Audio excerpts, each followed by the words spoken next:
మామూలుగా అయితే ఒక నిమిషము, అర నిమిషము అలా మనసు లేకుండా అందులో లయమయ్యి జరుగుతాయి. అంతకంటే గొప్పగా జరగాలి. మినిమమ్ ఒక 20 నిమిషాలు ప్రతిహారిస్తే జరగాలి. 20 నిమిషాలు బాహ్యం లేకుండా. అందుకోసం నేను చెప్పుకున్నాం. లక్ష్య సాధన జన్మలు జన్మలు పట్టిద్దంటారు కాబట్టి, ఆ 20 నిమిషాలు ప్రత్యాహార స్థితికి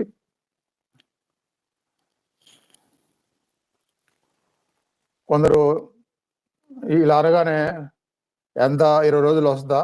నెల రోజులు వస్తుందా? సంవత్సరంలో వస్తుందా? అని అడుగుతారు. ఆ 20 రోజులకి మినిమమ్ ఒక 0 పెట్టుకోవాలి పక్కన. అంటే 200 రోజులు మినిమమ్.